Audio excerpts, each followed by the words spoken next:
So, good morning. Our lesson for today is Lesson 3, Intellectual Property Rights on the Development and Use of Digital Materials. Plagiarism reported that of a survey of over 63,700 US undergraduate and 9,250 graduate students over the course of 3 years since 2002 and 2005, conducted by Donald McBee Roger. So, the university revealed the following.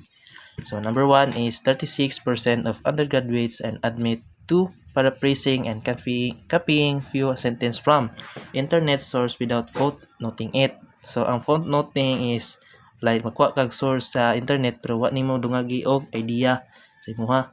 O na siya, wala kay sabtan. Number 2 is 24% of graduate students self-report doing the same. And number 3 is 38% admit to copying few sentence from written source without footnoting. Next slides is number 4. 25% of undergraduate students self-report doing the same. Number 5 is 14% of students admit to fabricating or falsifying or bibliography. So, kining number 5 is bala bitaw ng makuha kag source niya, kana bitaw na mga nanay tag-iya niya, lista ni imong pangalan kung ikaw naghimo wala siya niya. Sa number 7 7% self-report copying materials almost word for word from a written source without citation. So kanino mag example na niya is kana bitaw na mga project niya, wala kay pananghid sa mismong tag-iya siya. So, number 8 is 4% of graduate students self-report doing the same. Mga yapon. Number 9 is 7% of self-reporting turning in work done by another. Yan yung manundog. Number 10 is 3% of graduate students self-report doing the same.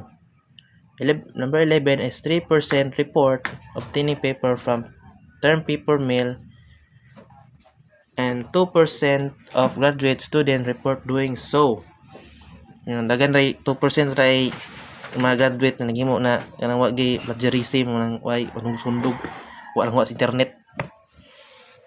Next is intellectual property rights.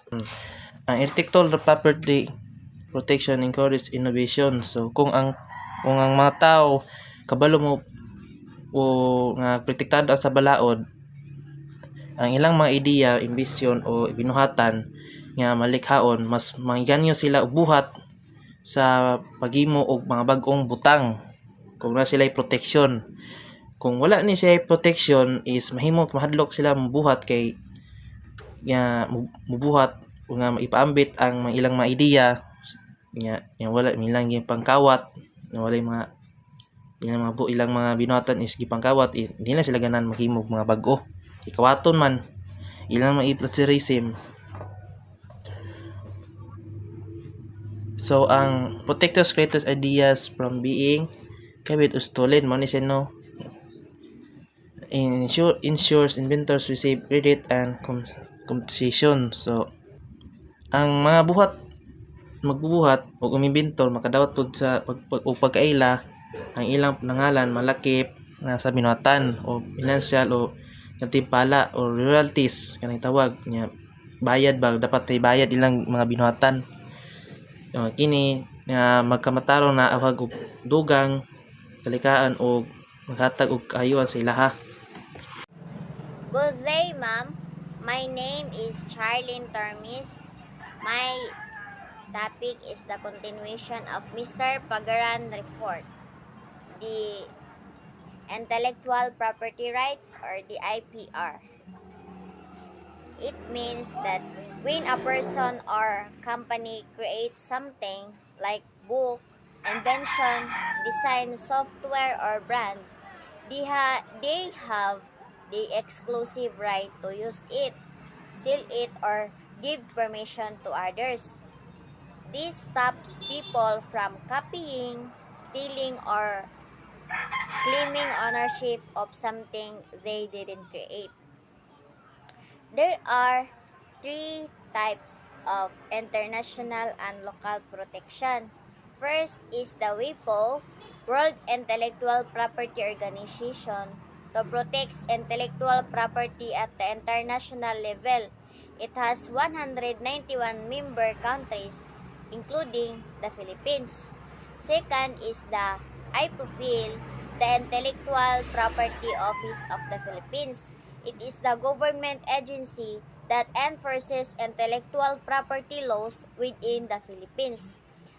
IPOPHIL also was created under Public Act E293, also known as the Intellectual Property Code of the Philippines. In short, ang intellectual property rights protects creators' work. Ang WIPO protects it globally, and then the IPOPHIL protects it locally in the Philippines. Next is the types of intellectual property under Republic Act E293. First is the copyright and related rights.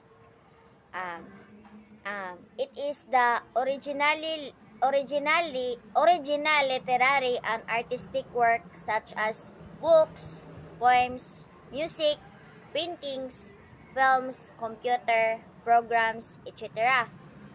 So for example, a Filipino author writes a children's book. The story, characters, and illustrations are automatically protected by copyright. Related rights also protect performers or actors or singers, producers of sound recordings, and broadcasting organization. Second is the trademarks and service marks. When we say trademarks and service marks, it is words, logos, symbols, or designs that distinguish goods or trademark or service mark from others. For example, the Jollibee's B logo and the word Jollibee are trademarks that make their fast food products recognizable. And third is the geographic indications. So what it protects? Names or signs used on products that have a specific geographical origin and possess qualities or a reputation due to that place.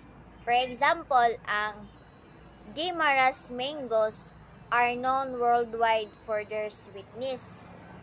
The name Guimaras indicates the unique origin and quality. Fourth is the industrial designs. What it protects? The ornamental or aesthetic aspect of an article. Shape, pattern, lines, or color. It must be new and original. And fifth is the patents. This is the inventions that are new, involved, and inventive step and are industrially applicable. For example, a Filipino inventor creates a new type of solar-powered water purifier. If patented, no one can copy, use, or sell it without permission. And number 6, the layout designs of integrated circuits. So, the three-dimensional layout of electric circuits used in semiconductor chips. For example, naisa ka company nga nag-design og unique microchip layout for smartphones. That specific arrangement is protected against unauthorized copying. So, last is the protection of undisclosed information. It is a confidential business information that gives a company a competitive advantage as long as it remains secret. Mm. For example, the recipe of Jollibee Chicken Joy or the formula of Coca-Cola, these are not patented but protected as trade secrets.